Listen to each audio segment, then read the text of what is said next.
Principal, Monsieur le député de Gaspé.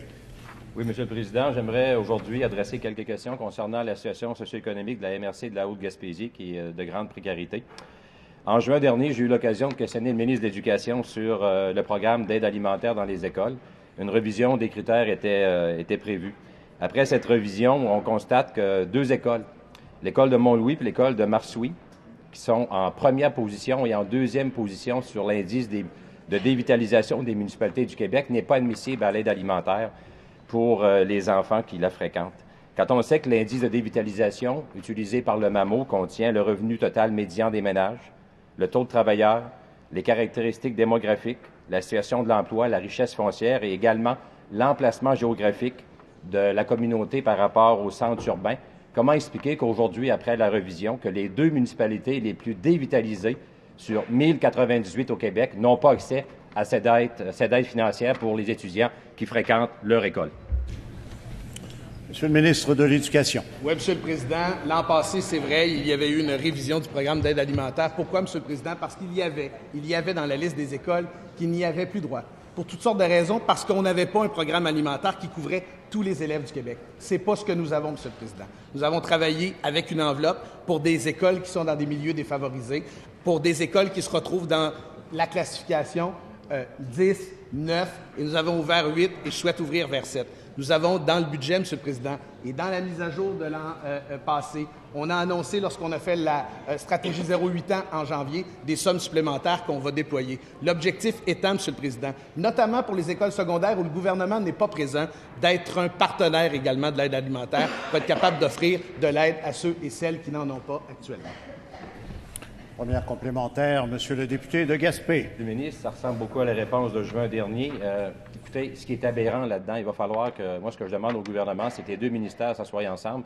Ce n'est pas normal que le ministère des Affaires municipales, qui reconnaît la municipalité de Sainte-Madeleine, de la Rivière-Madeleine et de Rivière-à-Claude comme première et deuxième municipalité dévitalisée du Québec, et que de l'autre côté, on a le ministère de l'Éducation qui fait fi de cette caractérisation-là et qui pourtant applique, selon l'indice SFR, de façon majeure, la question des revenus familiaux. Écoutez, il y a deux ministères qui doivent se parler et tout ce temps-là, il y a des enfants qui sont privés. S'il vous plaît, est-ce qu'on peut intervenir de façon Monsieur le ministre de l'Éducation.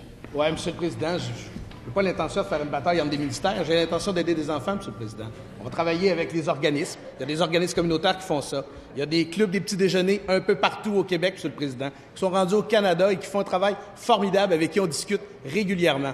Il y a énormément de possibilités pour aider les enfants pour l'aide alimentaire au Québec. L'État peut en faire davantage, notamment au secondaire parce que ce n'était pas fait. Puis on peut soutenir mieux, c'est vrai, dans l'avenir certaines communautés. Alors, je vais continuer à discuter avec le collègue pour les cas précis dont il m'a parlé tout à l'heure. Mais l'objectif, Monsieur le Président, c'est plus d'aide, pas moins, et c'est ce qui va arriver. Deuxième complémentaire, Monsieur le député de Gaspé. Je m'excuse, toujours dans le dossier de la Haute-Gaspésie. Le 15, 16 et 17 décembre 2016, 100 km de route 132 étaient fermés dans la Haute-Gaspésie pour des problèmes d'érosion du littoral. Après plus d'un an des événements, seulement des travaux temporaires à 2 des 3 sites touchés ont été réalisés, un troisième étant affecté partiellement.